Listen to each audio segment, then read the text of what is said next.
Radiant team ban.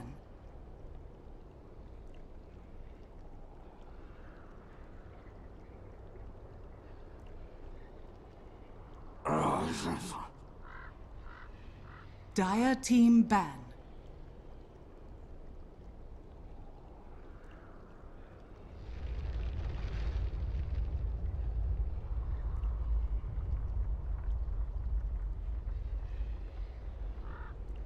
Ten seconds remaining. 5 seconds remaining.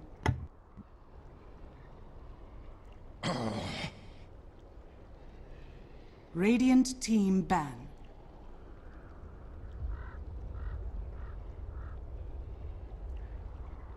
Hello and welcome everybody to more Season 3 of WePlay. We've got Samurai Champloo versus Wombat Gaming. I'm Llama Down Under and I'm going to be joined by the Wonder Cow again. And I know more about these teams than you do, is all I know. Yeah, this is one of those matchups that I actually don't have a very deep understanding of the teams, and I'm unable to look at a lot of stats because they don't have a ton of games recently. What I do know is that Wombat Gaming is one of the very few teams to actively choose Radiant on 686, and that they are on a 6-game losing streak. That's about the extent of my knowledge. They're both very new teams. I want to say formed or been playing in bigger tournaments like this within the month. Both teams, newer players, you know, on Samurai Champloo, most people are going to recognize Attacker, a pretty well-known member of the scene. Gota is also a bit older. I think it's Kenneth, where this is his first team ever that he's been on in Dota. So he's a newbie, although a Moment and Fohu both played on Sapphire, I think. So they're more well-known. Wombat Gaming's got some members from a couple other teams put together as well. And as you said, they haven't had the best of runs in this tournament so far in WePlay, but hey, they're up against some really scary teams. Let's get into it. We have an IO pick. IO Tiny, in fact, going the good old-fashioned tried and true route. That works so well on 684. Kind of fell out of fashion out of there, but it is still a very scary combination if you've got a strong IO and a strong top player. Yeah. Something that forces teams to really play around it, not just because of the threat of the relocate, but also there's so much sustain in team fights. Although having a Faceless Void against it can be very helpful for that time dilation. Yeah, the time dilation, if you do survive the initial burst, you're able to kind of get away from it. Or excuse me. The time walk, if you survive the initial burst, you're able to get away from it. The time dilation can be useful in shutting that combo down a bit, but the Faceless Void and the Witch Doctor, obviously, in and of themselves, a very strong combination. It's a bit of who gets the jump on whom. You can burst down the Faceless Void, but of course, if the IO can't tether, can't heal, because cooldowns are frozen, it gets rough. Now, Beast Monster has been banned out, always pretty much banned out against an IO Tiny, because it gives too much global presence. And Samurai themselves had banned out the Zeus and the Invoker, two other global presence heroes. Kind of interesting. Yeah, I think for Samurai Champloo, they're really wanting to make sure they're the team with the global initiation, right? If you do have that IO Tiny, you don't want to get to an opponent and then suddenly find out that you're fighting 5-on-4 or 5-on-2 without that expectation. For Wombat Gaming, obviously, they don't want their opponents to be the team of global initiation, because then it becomes very difficult to control any area of the map at any point. Nature's Prophet still in play if Samurai Champloo do want to go that route, but I don't necessarily expect. I have seen this strategy with like Nature's Prophet Lifestealer before, so that you have 4 men that can jump in anywhere globally. I just don't necessarily know enough about Samurai Champloo to know if they are comfortable putting that many eggs in one basket, you know? They are filthy Kunkka pickers, and by filthy I mean it is glorious. They Attacker, obviously most of you have seen his videos of him playing Kunkka super well, and he's been playing it up against some very good teams in mid and winning the mid matchups. That happens when you know a hero inside and out. I'm not sure if there's space for it. Obviously the IO and Tiny are probably going to go mid, but it's entirely possible that you put Attacker elsewhere. You can still run the Kunkka. It's got some nice abilities here. Certainly a boat help your team synergy as well. Yeah, just to give everybody an idea, he has nearly 1,400 games on Kunkka alone. That's more than a lot of people have played. Yeah. So he knows the hero just a bit, guys. But yeah, so for Wombat Gaming, they do have the Void for the offlane, we assume, and then the Witch Doctor to synergize with that. Presumably, they're going to want to get some range heroes here. We saw it actually work really well with the Death Prophet for Team Liquid last game. That Exorcism can be really impactful on top of the Chronosphere. But we'll see if they want to go that route. It is still available. So they are looking for that next pickup. Another thing we've seen here, we haven't gotten to discuss it. Come on, they actually go with Dazzle. Really helpful theme. Darkseer up next. Yeah, actually, it's something that is a good pick against the IO Tiny. Of course, Faceless Void, we're expecting that in the offlane. A few teams have been trying to make Faceless Void work in a 1 position. I have yet to see it be successful. I have seen Darkseer mid on occasion as well. If you know there's going to be a mid melee, for example, if you expect that to be an IO Tiny mid lane, then the Darkseer actually could be relatively successful into that. The IO is able to mitigate some of that Ion Shell damage, but once you get Ion Shell level 3, level 4, pretty early on, and the Tiny starts losing out on levels because he has an IO sharing his experience with them, it could actually be difficult to play into. So, this is actually it. So the Clockwork pickup, interesting for Wombat. Now, I was going to talk a little bit about dropshing, something we've been seeing in MDL, and I imagine we'll get more data on this in the Shanghai Major, is how a lot of teams do try to hide kind of what their cores are going to be, what the overall game plan is, but with heroes like Io and Tiny, you have to pick up so early, and similarly with the Faceless Void, who gets banned out pretty early on, I'm not surprised they came out. Wombat, go with a Razor. You could static link in that Chronosphere. Yeah, and it will continue, even if the Razor is inside the Chronosphere, as long as you got the static link up before the Chronosphere went up, you will continue to just sap away as much of that damage as your heart desires. Yeah, it is an interesting balance, as you mentioned. How heavily prioritized is here relative to how effective he is? How early is it worth getting a core? There are definitely points in time where you'd see cores come out as first picks. That has happened in Dota history. But typically, as heroes become more and more valuable as a core position, mid laners start to experiment with them and find a way to run them in the mid lane so that you don't necessarily have to have your safe lane carry drafted early. We saw that happen a bit with Ember Spirit. We saw that happen with even Tiny, though that was years ago, I guess, where that exchange happened. Usually, that is the lifespan of a really powerful or popular hero. From the safe lane into the mid lane. And we're going to be seeing Venge picked up. She's someone who normally gets picked up a lot earlier. Nice that they have her here. That's certainly some potential to help someone out with Chronosphere, but... And she'll buff up everyone with her damage aura. Yeah, and not only that, the Wave of Terror will make it possible for Samurai Champloo to Roche relatively early if they want to. Io healing up the Tiny to get the negative armor from the Wave of Terror, and then Tiny just does a fair amount of damage on his own. They could take a team fight and go into the Roche pit, I would imagine, around the 25-minute mark. 5 seconds remaining. Yeah, they have to get pickoffs, of course, before they would do that, because they are playing up against a Faceless Void, and that's a wonderful choke point for a Chronosphere. But early Roshan, one of Venge's fortes, if she even gets already easy with just the wave, if she gets the medallion up as well, suddenly that thing's falling very quickly. And I'd be pretty surprised if she didn't go medallion this game with Tiny Clockwork. It makes a lot of sense. So, especially with Dazzle on the other team. Yeah. Minus Alma playing around. Yeah, this is a very minus armory sort of draft. You got the Dazzle, you got the Vengeful Spirit. I would assume that there's going to be some additional negative armor coming out on Wombat in their build as well, because they are very right-click physical damage oriented. Razor is a huge physical damage dealer, and the armor reduction of Eye of the Storm shouldn't be undercut either. And then Death Ward is a physical damage spell. So negative armor is quite impactful for them.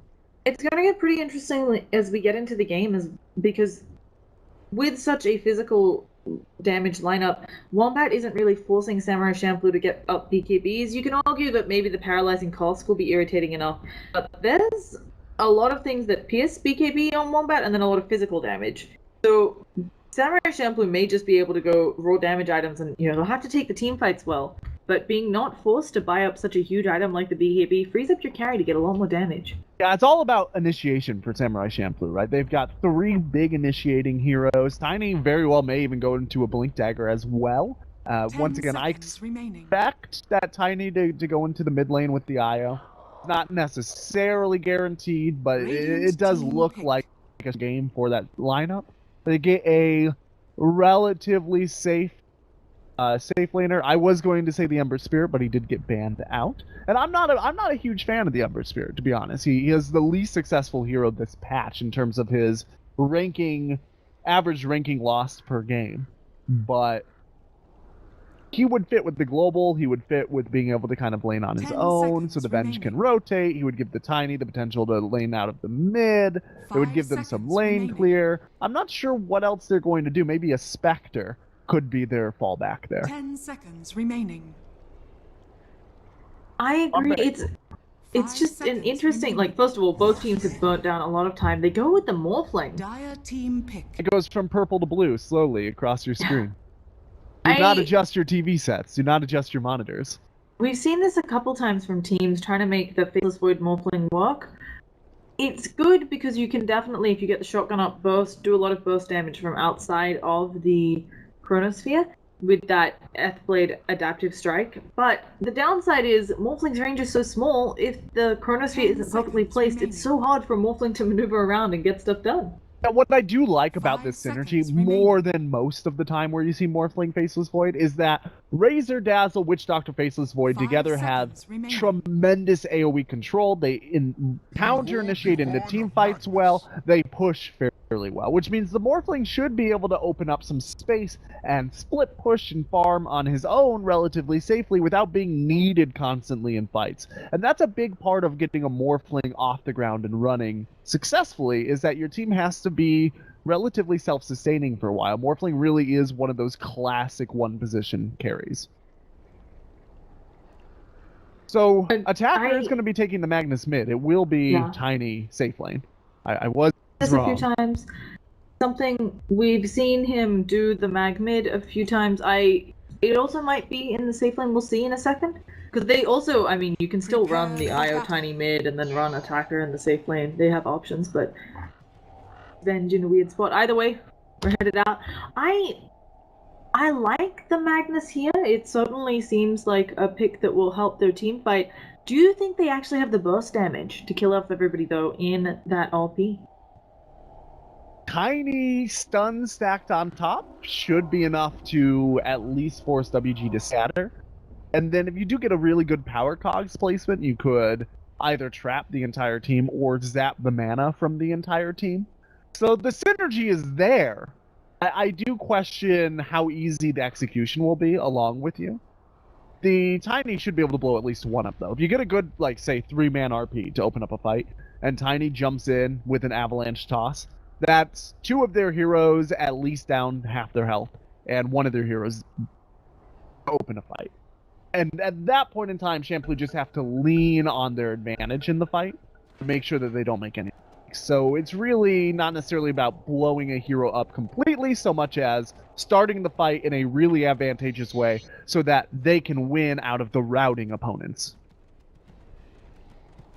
Now, okay, that is, I have no idea whether Fohu is just, I don't know if that was another language. I don't know if he was just, I'm guessing it was just good luck. But the classic Bob and Look comes out. Classic. Which is good sportsmanship all around, I assume. I don't know. You have no idea. Yeah, he could be insulting their mothers. Either way, they're probably going to see the normal rune split. Champloo had been grouped up very closely, and now Clockwork's headed down bottom, getting that block off. Interestingly, he didn't have a ward. They already placed one here, but they don't have one for the jungle, so his lane might be a lot more difficult. Wait, who doesn't have one for the jungle? Clockwork. Oh, yeah, you're right. No, Venge has it, though. Where's Venge going to put it? I think he's going to use it as a ganking ward? Could be. Interesting. Well, the clock is maybe going to try to do the side trap on the creeps and expect to not have to deal with the jungle that much, but Stack and Pull will definitely be coming out. This is a tri-lane, and he knows he's playing into a tri-lane. And it does look like she's putting one down to allow them to contest if Boyd is going to fall back to that hard camp. Interesting. You know what? I don't hate that decision. And part of the reason why is that this clock probably won't be able to shut down a Morphling anyway, even if there aren't fulls. And also, since they reworked this Radiant camp, the spawn box on it is really easy to deward. Guaranteed deward with 2 sentries. So blocking it with an observer is basically saying we don't want this observer past 1 minute and 30 seconds into the game. Now, it does mean that Kenneth, even with some blocking action, he's already got a bit of experience, but he has to be careful here. He is in a tri-lane, and similarly on top, if that Void gets some levels, they might not be able to zone him. You know, he won't have to fall back, so we'll keep an eye on these two. But for the moment, mid matchup, Magnus versus Razor. Not something you see that often these days. I'm not familiar enough with these two players within the context of their teams to really know how this should work out. Razor should have the advantage in this lane, just naturally, because he's ranged, he's able to static link, he's able to harass with plasma field. He should do very well. Now, granted, Magnus should be able to get last hits. It doesn't matter if his right-click damage has been leached. He gets most of his last hits with Shockwave anyway. Agreed. The other nice thing is you can always skewer away from the static link, although he chose to hold it. It has a really long cooldown. And Clockwork's already hit level 2, and Faceless Void, still on the level 1, had discovered that the hard camp was blocked, has to head all the way over to the jungle over here. Yeah, that's painful. He is giving up an entire lane of experience just on the off chance that he'll be able to keep up. Tiny should have just the time of his life, and now the Magnus, who should have had some difficulty, oh boy. In bottom, he's probably going to go down here, does end up being the first blood. Level 2.5, completely murdered by those supports. What I was about to say is Mag, who should have some difficulty in this lane, will probably get support rotation because the top lane is uncontested, but as I was saying that, it looks like WG were ahead of it and already sending their supports out as well. Yeah, they were going on a long chase on the clock, but you have to be worried about that if you're the Magnus. It's a similar thing where a well-placed paralyzing cask, that poison touch, even if you have skewer, it's not that long at early levels, so you gotta be careful. Yeah, certainly careful is the name of the game here in the middle. For the Razor, he can be out a bit farther. The Venge is potentially dangerous as a rotator, but IO not necessarily as dangerous. He doesn't have just the stun potential to really damage out a Razor. Yeah, and this Faceless Void may die to creeps. This is just the fastest way back to the fountain for him. He may. I think he's got this one. Okay, yeah, sorry. He's okay. Yeah, it's not a great place to be. I mean, he has hit level 3, the Clockwork also level 3, but you can get a lot more done in lane and maybe harass the opponents a little. You know, this is better for him than dying in the off lane. Right. He is keeping up with levels with the Clockwork. Yep. So who is about to die again? Yeah, if the coconuts, yep, they do more than enough damage, as he said. So he will fall. So Void taking the high road into the jungle and actually walking back all the way to the bank. Clockwork has less net worth than the Void, who went into the jungle to sack the off lane. And once again, the Morphling is not being contested here. So WG actually making the smart call by just retiring. Yeah. So for Champloo, we have a TP rotation. The IO comes in, I think just bottle tricks going on. Attacker getting some help in that mid lane. He's already, as we talked about, doing very well. The fact that he is even CS to the Razor, pretty impressed by. So I would say Attacker's off to a good start in that lane. Obviously Kenneth has taken a tumble down here. And top lane uncontested. So it's really hard. I would say the team's pretty dang even right now. Oh, as I say that, they get the toss. There's going to be a stun and they blow up. That's exactly what he wanted to be in the jungle for, right? It's dangerous to go into the double stun, the toss combination, especially because the Tiny has got an uncontested farm. He's gotten faster levels than he otherwise would have gotten. I am really surprised that nobody's coming gank this Magnus, though. To be honest, they have a great ganking duo. The Dazzle and the Witch Doctor, fantastic at wrapping around on mid. Yeah. I guess, just concerned, there are TP rotations like the IO, like the Venge, that might heavily punish that. Although I do agree with you. Seems like they are a pair that should have been ganked already. Oh, Yeah. sorry, the Magnus should have been ganked. Right. The other thing is just that the Clockwork has not been contesting the Morphling very successfully. They've killed him twice already, but you only get so much by shutting down an offlaner. At a certain point, he's far enough behind that shutting him down further doesn't necessarily hurt him all that much relative to spreading that round. Additionally, they're not getting the kills on the Morphling. The supports are Right. getting them. Sure, it means that these supports are pretty rich relative to where supports normally are, but it's not helping the Morphling directly.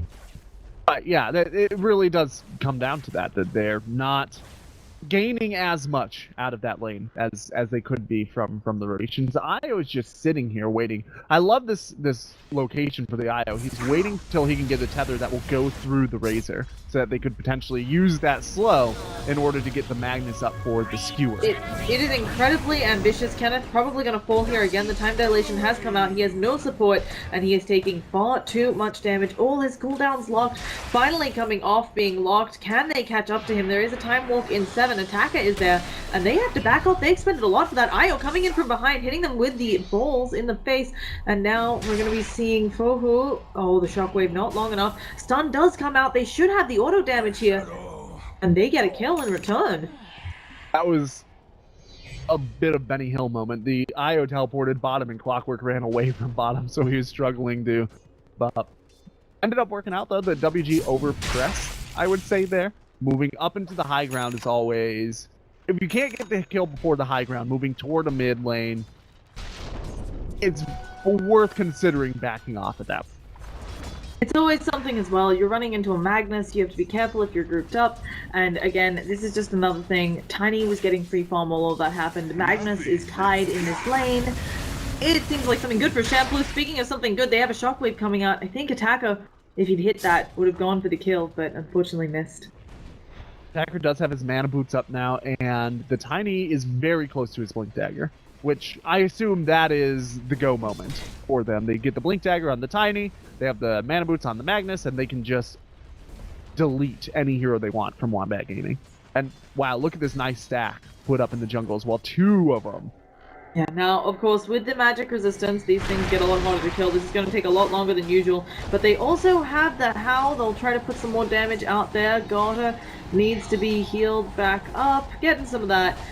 But actually, with the help of the vent, is taking a lot less time than I expected. And this other stack over here, only 1 cloak.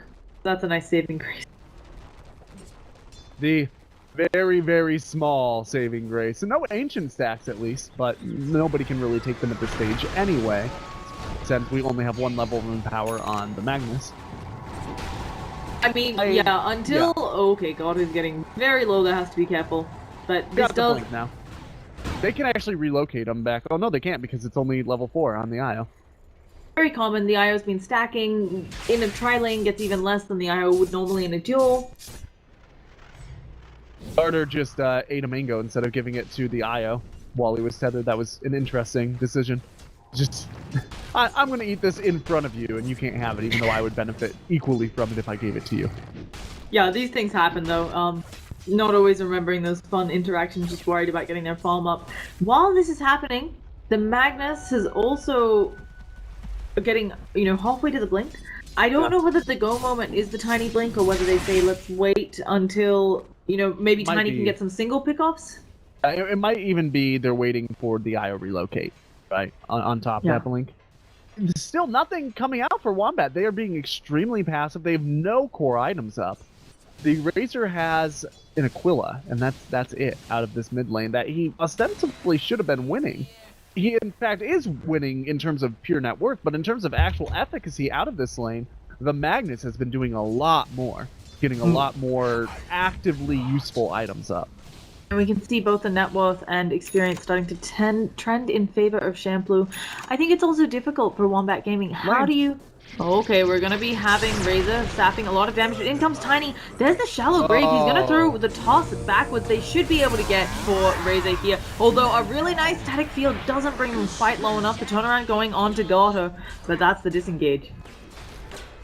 That was a good set of rotations for Champloo, and that was a lot to do with the Blink Dagger on the Tiny. The Razor pushed up into the Magnus with the Static Link, ready to try and take that kill, and Tiny just came in and turned that all the way around. Obviously, going in for some more, and that is good by Dazzle. This is exactly what we were just talking about, that Blink Dagger go moment, and he's just able to roll through. He can basically full health to no health almost anybody from WG. Maybe not the Morphling if he is strength morphing during the actual stun. But I think anybody else, maybe not the Razor too, but with a couple of right clicks, the Razor should fall as well.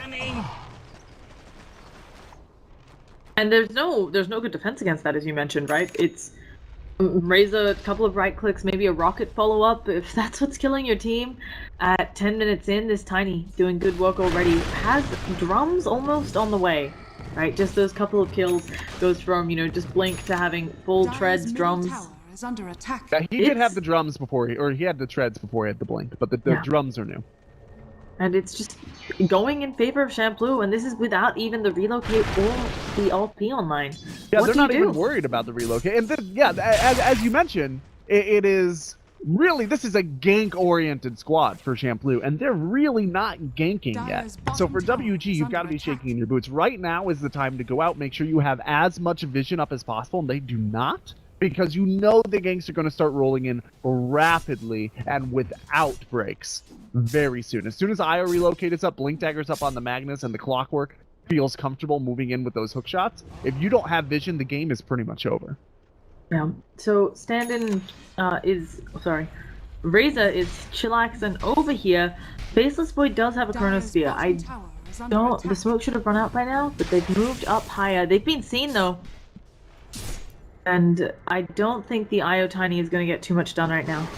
They do have to relocate as soon as they see somebody by themselves. Like, they could even try to relocate onto this Morphling if they wanted to. Morphling is the one who spotted them being... Oh, not Morphling, sorry. It was Razor spotted them being up there. And it's nighttime though suddenly, so everything gets scarier for Wombat Gaming. Yeah, the Void does have the Chronos. Oh, okay, we're having a relocate onto bottom lane. We're gonna see a combo down onto the Witch Doctor. And just such a quick pick. Yeah. It's that anybody you see you can kill with this IO Tiny. And look at where they relocate back to. They are ready to move into this mid lane, and Razor has no idea. Razor probably assumes that they relocated out from somewhere safer, like their own jungle. Oh, and IO very close. IO's gonna light up where the Razor is. IO actually doesn't have mana for anything but a tether, so gets on over to the Magnus. Although at the same time, in the bottom lane, we have another engagement. Venge has been lost. Kenneth, time dilation is stopping him from casting any sorts of spells. Gonna try to get on out there. He has 13 one charges, so he should be fine. Has a rocket at the ready, and Tiny on the backline blows up the Dazzle immediately. RP ends up only hitting on one, but if they kill off the Witch Doctor, could be worth it. There he goes. And now Winnow and Arya have nothing left. Razor comes in, gets the static link off on the Tiny, but the cogs end up breaking it. And Kenneth, oh gosh, is there an adaptive strike at the ready? There isn't. So he's just gonna walk away.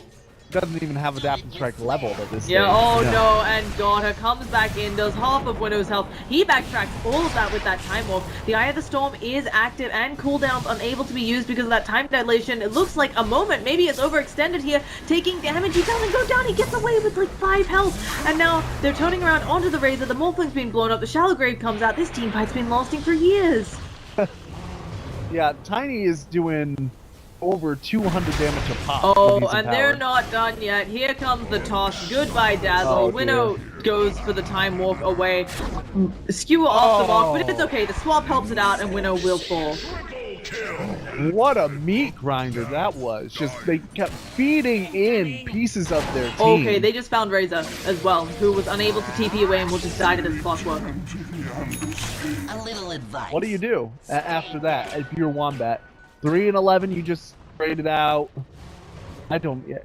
That was about 3,000 net worth lead, that little engagement. And there's the potential that there will be a tower fight to follow. Oh, Tiny already has picked up Morphling on the back lines. We're going to see Witch Doctor fall as well. As you said, there's... I mean, look at these net worths all of a sudden. Yeah, one of the problems here is that Morphling does have agility still morphed up. And we just saw he can't really afford that because the Tiny will jump in and erase him. He needs to have enough strength to survive the Avalanche Blink Dire's toss top tower combination. is under attack. Yep, and speaking of that toss combo, it goes again. Another kill onto Gorda. 9-0-2, 15 minutes in. I don't want to call it, but this is hard to come back from all of a sudden. Yeah, they gave him way too much space. He's more than halfway to his Ags. Yeah.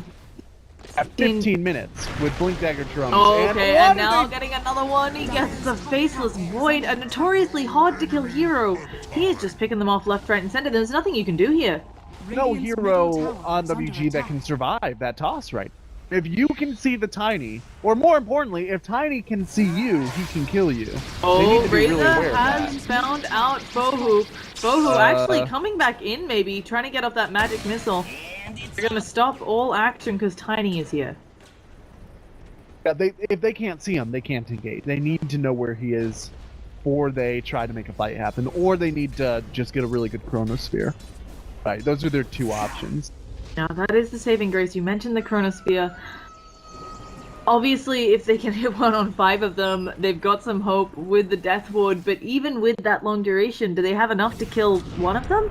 Oh goodness, and he goes for it, but where is his backup? The rest of his team wasn't quite there yet. They throw out the Dazzle wave, so there's going to be a lot of minus armor here. Bohu looking like he's going to go down. Actually, it's going to be Kenneth on the other side, taking a lot of damage from that Death Ward. Does fall. Now Razor has the static link onto Bohu, but unable to chase a stutter step there, meaning that Fohu now stutter steps. I think both sides are going to be getting away, and Tiny on the back lines, picking off the Witch Doctor. Will he find more? A moment at the ready. This Razor has stolen 100 damage though, so Gorda needs to wait for that to be gone. The RP only hits on to the Razor, but again, another toss. He is knocked back and will not be able to fight them there. They go for the TP out. Doesn't Fohu just has the swap? Gonna stop that TP. They're getting the Dazzle on the back lines, and Gorda looking for more. Winnow has that leap away in a few seconds. With the blink, it's going to be up in 6. This Avalanche, now the toss. Goodbye, Faceless.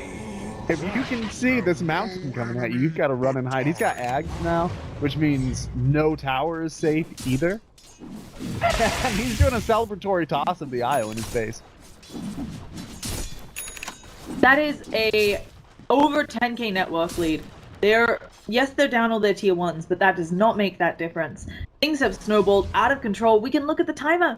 This is like in the last 5 minutes. Everything's gone to hell in a handbasket. And a smoke gank coming out, not even necessary. I don't know how you stop this. Morphling's gonna fall again. As you said, the Ags is up on the Tiny. I think... He can't be out that far.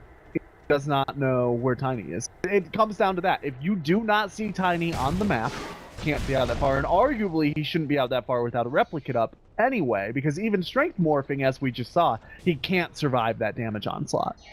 That is just, it's just really well played by Champloo, completely understanding what their lineup can do and needs to do. And they got the space for the Tiny, they made it. Now they're going to take the Roshan that we talked about. Everybody's rich. Venda actually goes for an Aether Lens. She's that rich. That Aether Lens is great on this team. See that extremely long wave of terror for vision. It gives you that nether swap range, which at level 1, level 2, you can sometimes have difficulty making plays with it. And the extra damage onto the magic missile certainly doesn't hurt. Yeah, I'm in shock. I wasn't expecting this one to be so one-sided. I've seen Champloo play before. They're very good when they have heroes that they're comfortable on. Attacker, I haven't...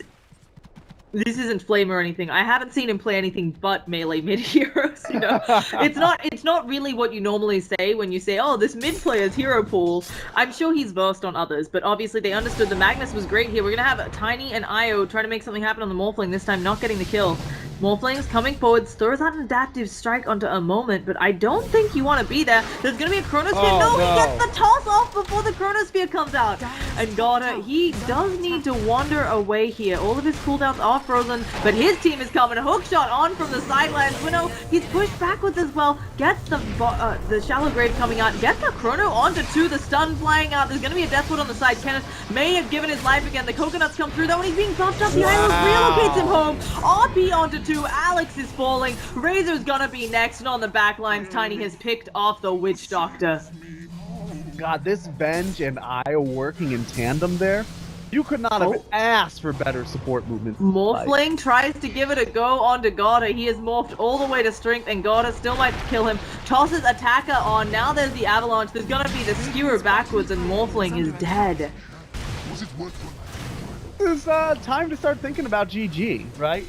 This is, in addition to all the other problems that you're having here for Wombat Gaming, we're also running into the same problem that we just saw up against Liquid, that you have a Morphling, but there's no space for the Morphling to actually farm and, more importantly, apply pressure onto the map and force hard decisions. That's what a Morphling's supposed to do, and there's just not the potential to do that. Into the IO Tiny, there is no space. As you said, there's no space.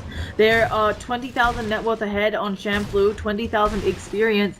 Pretty much that is on the Tiny. You can argue some of it on Attacker as well. Hey, he's doing a good job. Gonna skewer back one. The Coconut's already bouncing. They aren't maybe gonna be able to kill this Witch Doctor. They're actually pretty low on Champloo, but the Faceless Void, he doesn't have a Chrono. Can't take advantage of their low health. Tiny has almost 3 times as much farm as the Morphling. Morphling has yet to finish an item. That's where we are in this game. So, for Wombat Gaming to stay in this, to justify not calling GG, they have to pretty much just give up all their tier 2s, remain on high ground, and farm the trickle of food that comes in until the Morphling gets up something. Maybe the Morphling can go out and rely on the Replicate, but only when he has a Replicate up. He can't be out right now without that Replicate, and he is. So a relocate gank will probably mean his death. I do not know what to do here. Here it comes. Okay, Dio as I said, tethers. they don't end up going for it. They may just go push. I mean, they had the Aegis for another 1.5 minutes. Oh, they see him though. They're going for the tier 2. And even with the... Gotta give up this tower. Right, you can't defend this tower. Even with the Chronosphere up and the Death Ward up, you at most get 1 kill out of that combination. That's been the saving grace, if there has been. I don't think there's a way to save high ground. They buy up smokes on Wombat Gaming, but who are you smoke ganking here? Yeah, I really think that this is just sit on your high ground with Chronosphere Death Ward and knock that Tiny out. Right, you wait for the Aegis to expire if you can, but they might not even have that much time. Luckily, oh no, they find out the Witch Doctor Chronosphere was at the ready, doesn't get it off time dilation instead. He swapped back into them, and the right click from God are doing so much work on RP onto 3, skewers them back actually into the Chronosphere, but there's still too much damage coming out from Champloo. They're gonna have a shallow grave saving one person's life, but Morphling goes down, hookshot in, the Dazzle's gonna fall, and now they're just running after the Razor Shockwave gonna finish him off. Really well played again from Champloo. This execution is beautiful, and yeah, Tiny may have the Aegis going down very shortly, but you're gonna have no racks, and that's the GG call. Obviously, Garter played amazingly this game, but I've gotta point out that the support movements coming out from both the Moment and Bohu were phenomenal. They were perfectly coordinated with each other and their cores. They had multiple life-saving swaps and relocates. Ending the game 28-4, even with a Tiny that is that fed, really speaks volumes for how well these supports. All in all, really well played by Champloo, up-and-coming team. I think most people know them as Attacker's team, but they have been performing very well, getting quite far in some of these